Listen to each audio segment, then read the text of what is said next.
देवास में प्रधानमंत्री आवास योजना में बड़ा घोटाला सामने आया है।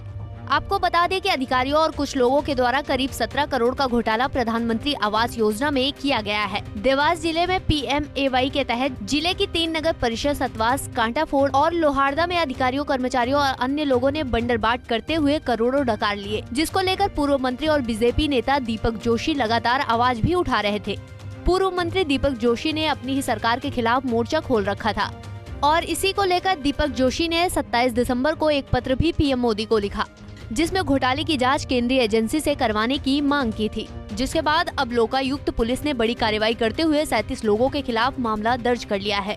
वहीं इस मामले पर जब दीपक जोशी से बात की गई तो सुनिए उन्होंने क्या कहा।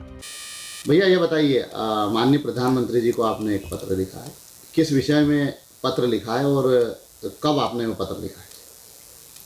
बागली विधानसभा की 5 नगर पंचायत है। इसमें 3 नगर पंचायतें कन्नौज सब डिवीजन में आती है। कांटाफोड़, लोहारदा, सतवास। लगभग 1.5-2 साल से लगातार जनता मुझसे कह रही थी कि यहाँ काफ़ी घपले हो रहे, घोटाले हो रहे, सुना अनसुना किया जा रहा है। मैंने उनकी बातों को समय समय पर रहते हुए जिम्मेदारों तक पहुँचाने का प्रयास भी किया,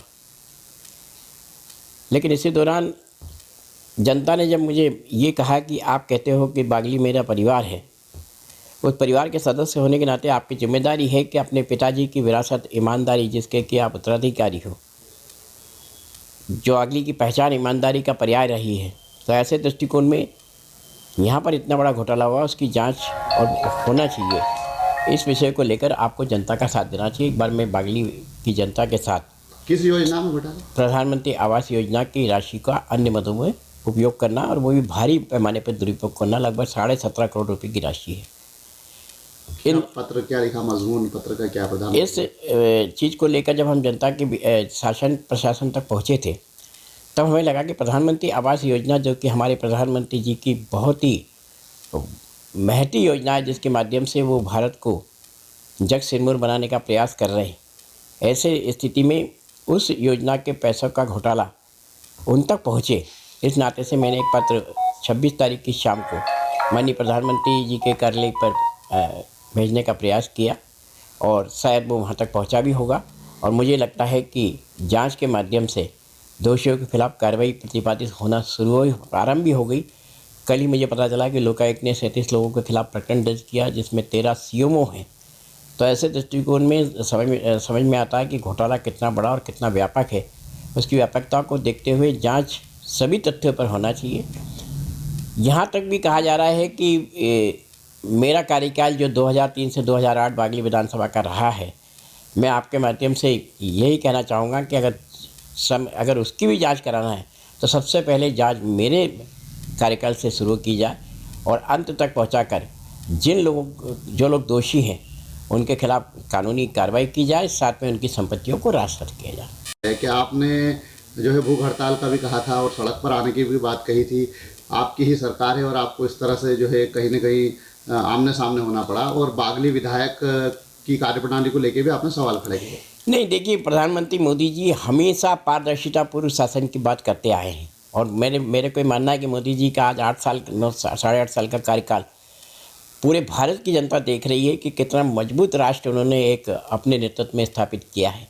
हमारे मुख्यमंत्री जी रोज मंच से लोगों को निलंबित कर रहे हैं, उनको सजाएं दे रहे हैं।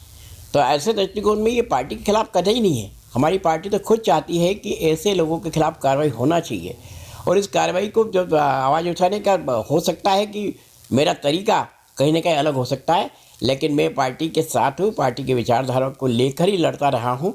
इस नाते से मेरा काम है, मैं पार्टी के कार्यकर्ता के साथ साथ बागली का सेवक भी हूँ। इस नाते बागली के प्रति मेरी जिम्मेदारी को मैं निभाने का प्रयास कर रहा हूँ।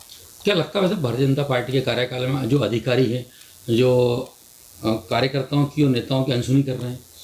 नहीं, देखिए, अधिकारियों की अनसुनी करने की ही परिणाम आज आप देख रहे हो कि कलेक्टर को मंच से मुख्यमंत्री निलंबित कर रहे हैं।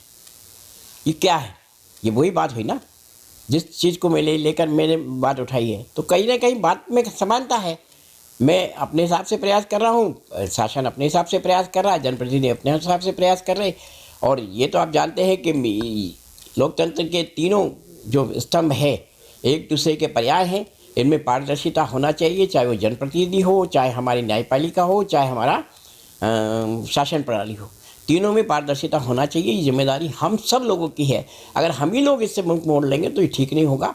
और मुझे लगा कि अगर मैं मुंह मोड़ लेता हूँ इस चीज़ से तो बागली के लिए न्याय नहीं होगा। इस बागली की लड़ाई को लड़ने के लिए यदि मैंने कहा था कि सड़कों पर जाना पड़ा तो मैं सड़कों पर जाऊँगा, लेकिन आज कहीं ना कहीं निर्णय हुआ है।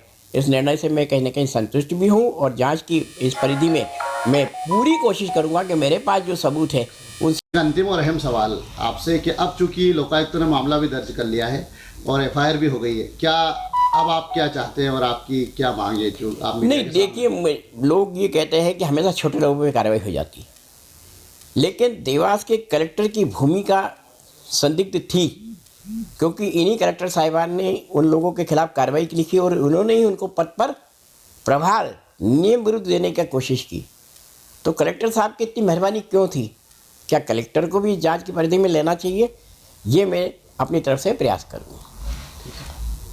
अब मामले को लेकर जिस तरह से लोकायुक्त पुलिस ने एफआईआर दर्ज कर ली है और जांच भी शुरू कर दी है, लेकिन पूर्व मंत्री और जो भाजपा नेता है दीपक जोशी, उनका कहना है कि जांच पूरी तरह से की जाए और भी लोग जो इसमें शामिल है उनको छोड़ा ना जाए। दीपक जोशी मामले को लेकर कई दिनों से लगातार सवाल खड़े कर रहे थे और एक बार पुलिस थाने भी वो आम लोगों के साथ पहुंचे थे।